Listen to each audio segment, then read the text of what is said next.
Okay, so you got your layers over here, you've got your properties over here, and I'm gonna go to my adjustments tab.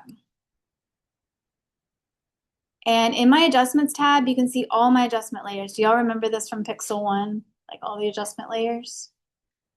Okay. If not, it's okay. It's kind of like a little bit of a recap as well. All of these different adjustment layers are gonna, if I click on them, they're gonna create a new layer in my layers panel, right? So if I click on, let's start with levels. If I find my levels and I click on that, you can see that it makes a new layer in my layers panel. And what's really nice about this is that I can always delete this layer. I can always hide this layer. It's a temporary change to my picture. It's not permanent, which is great. So if I see this over here, now in my properties panel, I have all of this new information, right? I've got, well, hold on, let me make sure everyone is there with me.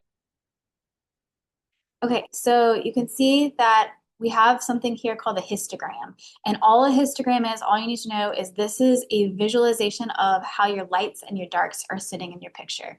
And you could see it makes a lot of sense when we look at this picture, there's a lot more darks in it. It's like overall a darker picture. There's a lot more shadows going on than highlights. We see that completely represented over here, right? Our darks are spiking and our lights are not. Um, there's a lot I could say about this. It could get really technical, but what I'll say in a nutshell is that we've got two different parts of the levels panel. One of them, if I take this slider over here, I'm moving my darkest point to be in front of all of my dark information. And you can see in real time what's happening to my image. I'm like taking all my shadows and I'm saying, my blackest point, I want it to be even deeper into the graph, right? I want my darkest point to start right here and everything after it is gonna be my darkest point. I'm gonna move that back to where I had it. Same with over here. If I take this over here, I'm gonna say this is my lightest point. I want it to be in front of all this light information. So anything over here is gonna now be my whitest point. And you could see that it's really starting to blow things out even more.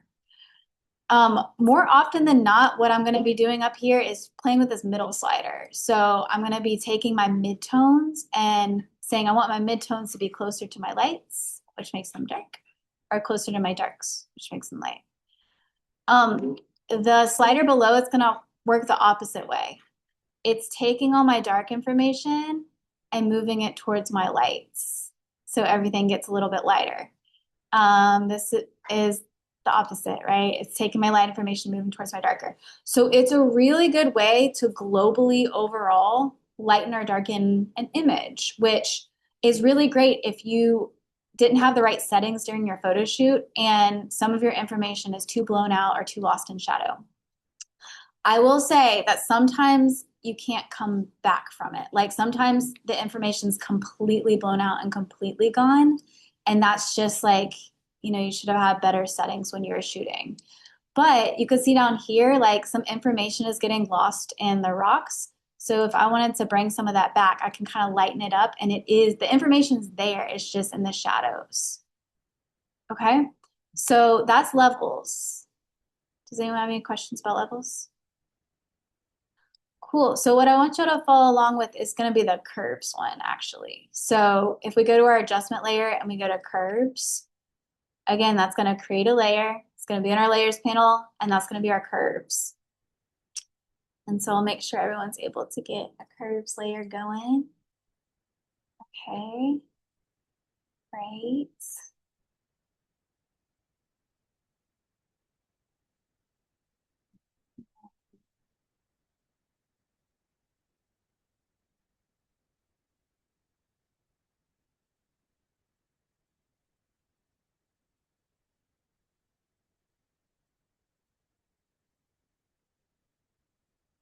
Okay, so curves is going to work a lot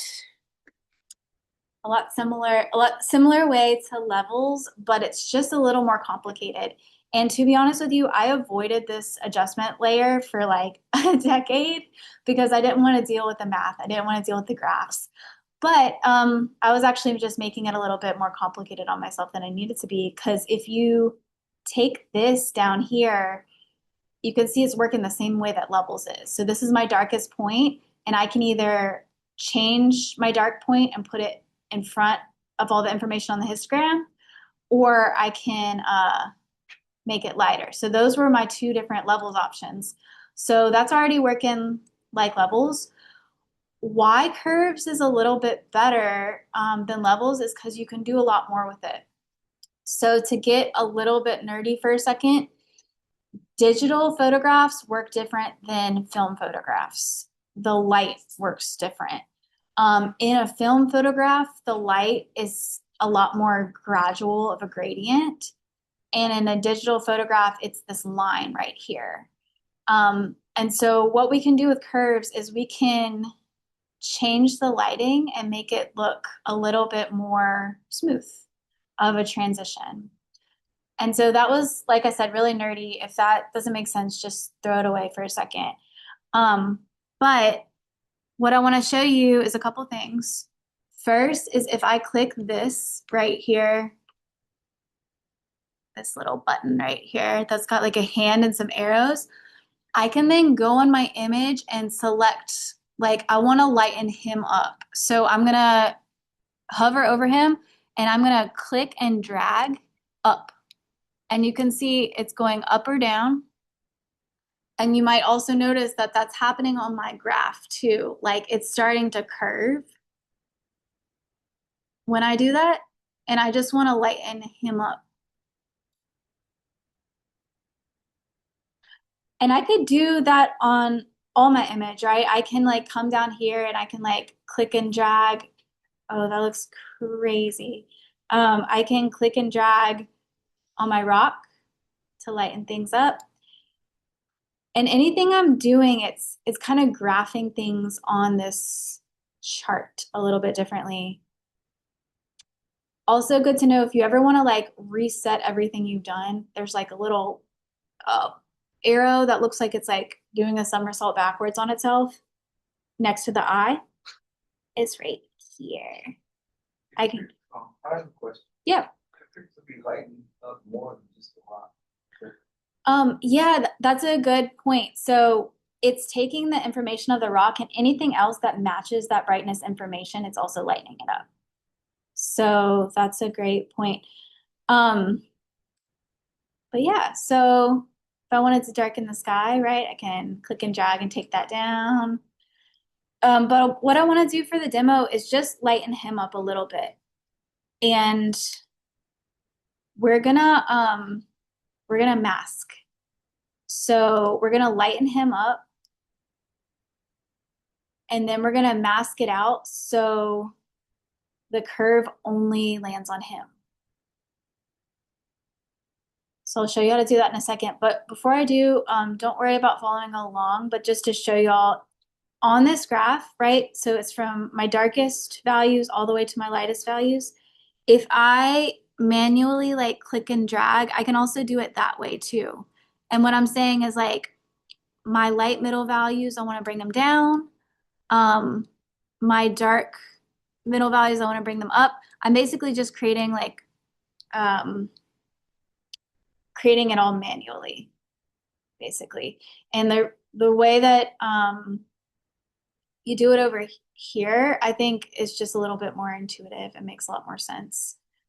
But just know that you can also click and drag and start to mimic that S curve that we would see if it was a film. Okay, so I'm gonna restart all that and I'm just gonna click on this dude and like lighten him up so I see a little bit of information, but he's still in shadow. Okay. After I do that, I'm going to create a mask. And what's really good about adjustment layers is that the mask is already created, right? Like if I look at my layer, I've got this little white blank page basically. And so what I would do is I would go to my brush tool. And this is a recap, but if it's been a while, I'm sure it's necessary. masking is a non-destructive way to like really isolate part of this level or this curve. So if I'm in my mask, I've got it selected, I'm in my paintbrush tool, I'm switching between pure white and pure black. White adds and black's gonna take away. So you can see as I'm like taking away everything that the curves adjustment layer did, I wanna leave him like more lit, right? And I'm kind of like painting that away. And you can see right here, it's all being masked. Okay, so I'm gonna take a second and let y'all do that. And I'll come around and help if anyone needs help. All right, so the next thing I did was I put a levels adjustment and just played with the midpoint just to bring that information in the shadows out a little bit more. Because that's kind of like the questions you're asking yourself when you're trying to edit things. Like, is too much being lost in the shadows? Is too much being lost in the highlights?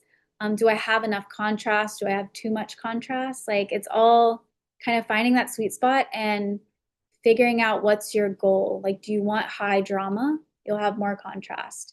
Do you want something to look like dreamy and like kind of in like a haze, like whimsical? You might have a lot less contrast or less saturation. When you do your other adjustments, so if I go to my adjustment layers, as you can probably tell, these can all kind of work at the same time, right? I did something to my curves, I did something to my levels. I can go into here to all the other ones, right? What I want to do next with this image is to isolate the sky.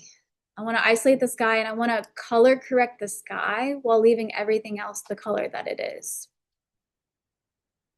And so the way that I'm going to do that, I want to make sure my layer is selected in my layers panel. So I'm going to select the rock, the guy on the rock, the picture.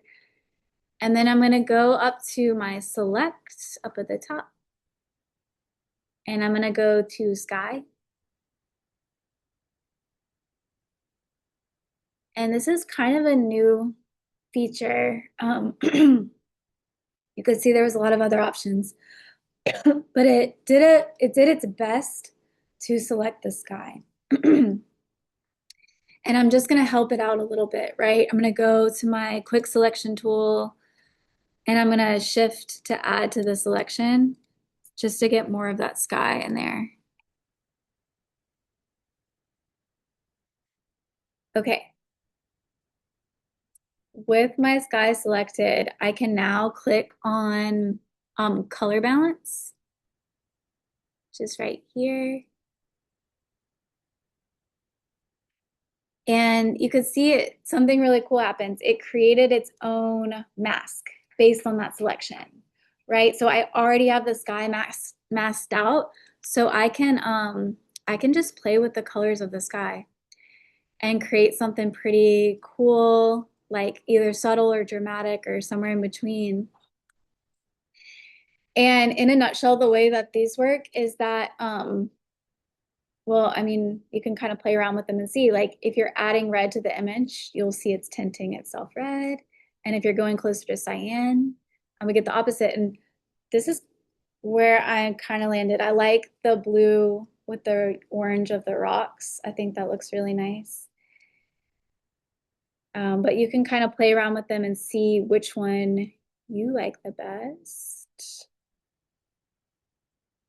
The green is extremely eerie.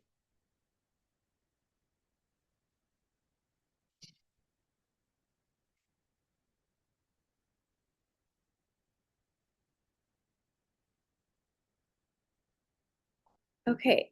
As a side note, I'll let y'all keep playing around with it, but as a side note, whenever we were in curves and levels, I'll see if how big I can make this. It's not gonna let me zoom in. We were working in all the channels, right? All the red, green, and blue channels.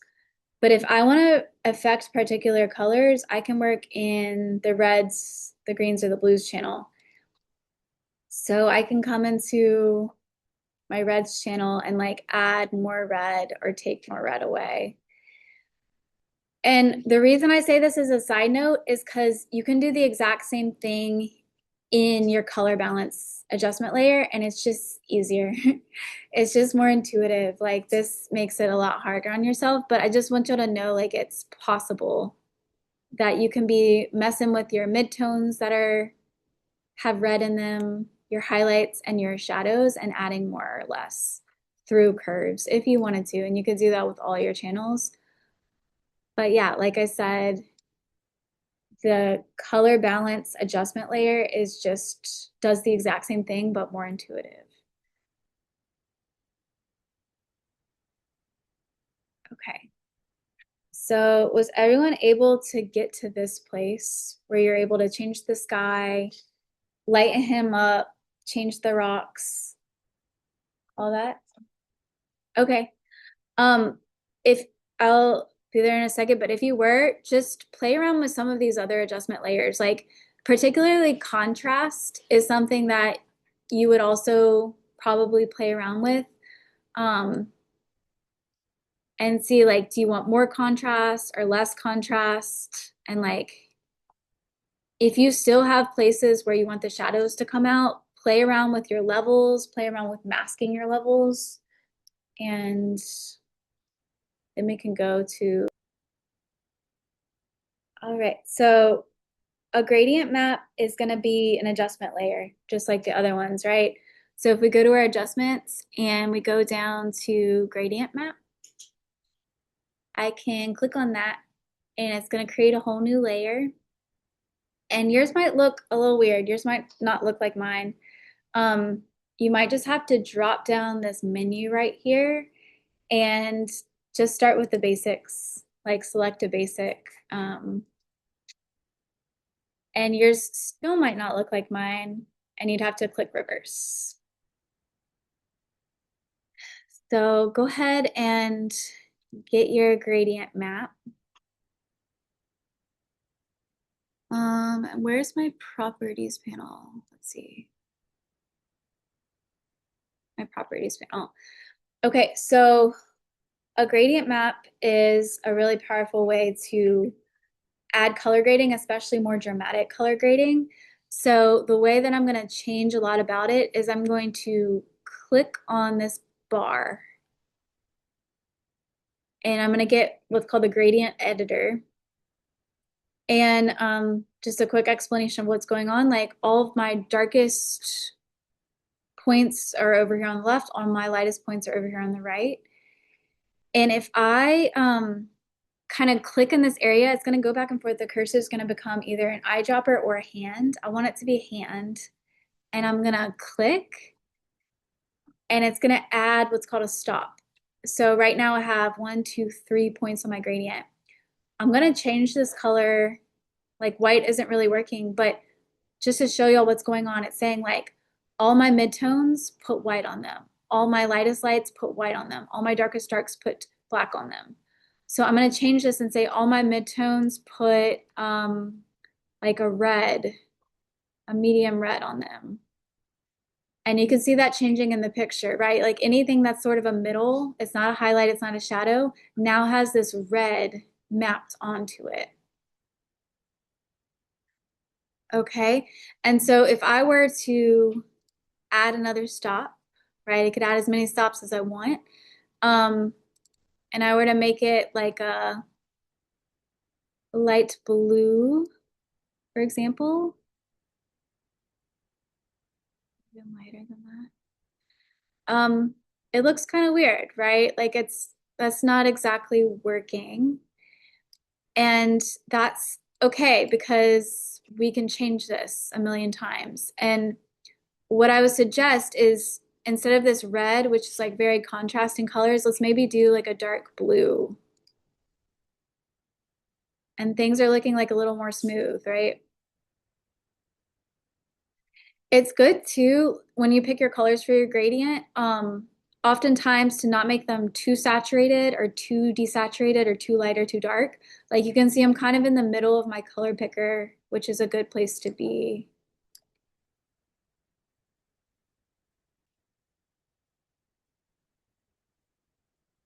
But we wanted a light one for here, so I do have to go a little bit lighter, but I will desaturate it some. Maybe I want this to be a little more purple actually in the end.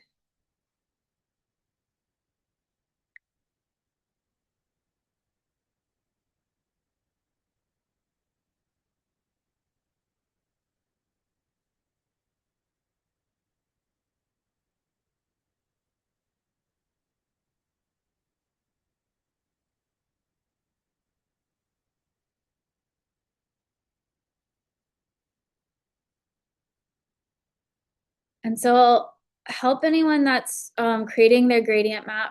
I can absolutely come help you in just a second. But if you've got that and you're done, you can click OK on all counts. And you'll notice in your layers panel, it's just another layer. And you can actually change the opacity to just make it like a little bit less intense, right? Like all of a sudden it's blending. It's still there, but it's starting to just like kind of blend and it's subtle. And that can create a really interesting effect if you just play with that opacity. But especially when you're working with things like skin and you're starting to introduce colors like blue or green, that's going to look unnatural, right?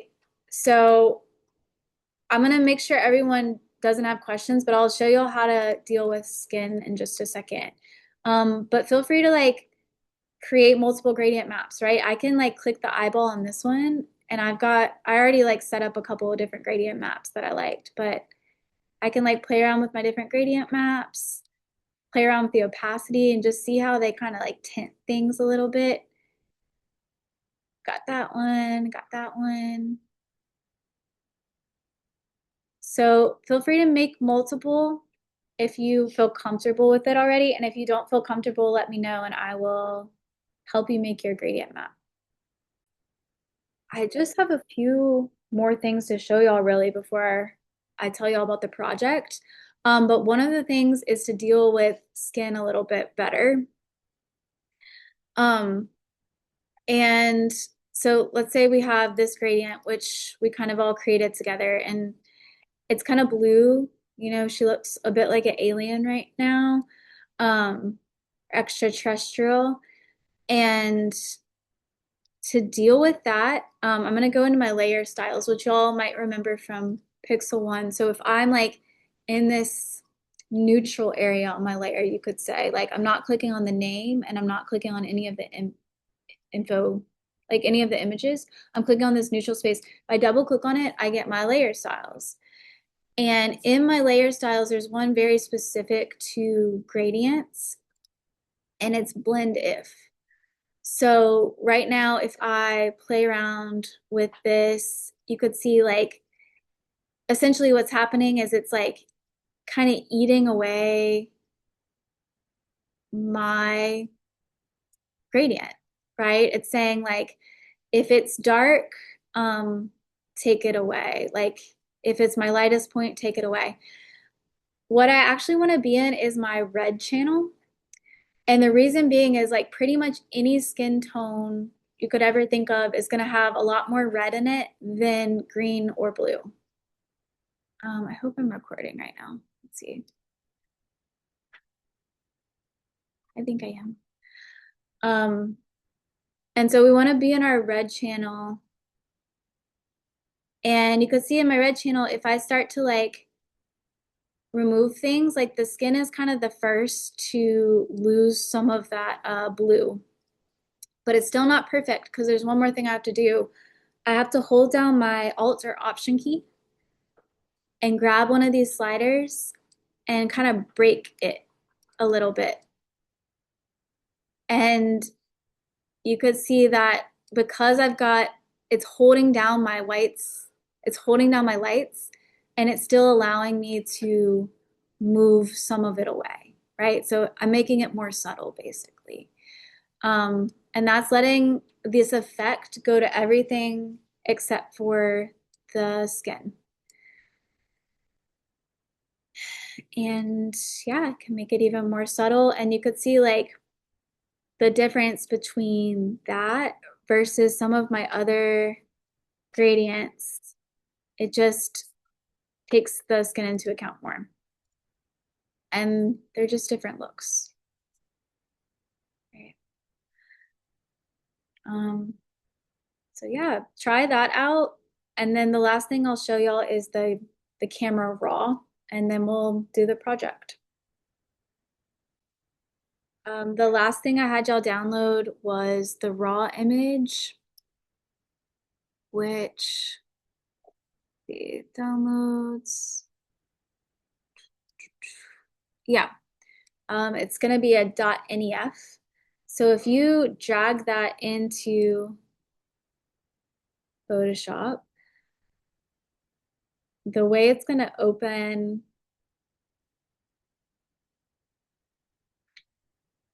is like this.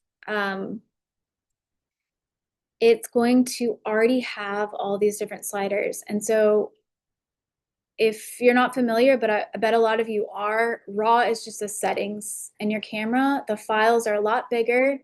And when they come into Photoshop, they look like this. This is how they open in Photoshop because of that .nef. And you can change things like at the front end before you even get into your adjustment layers. So you can bring things out of the shadows, you can make them lighter or contrast, all of that. So that's all that is. And our project that we're doing today is dealing with all this stuff. It's a very photography based project where you're going to be able to pick.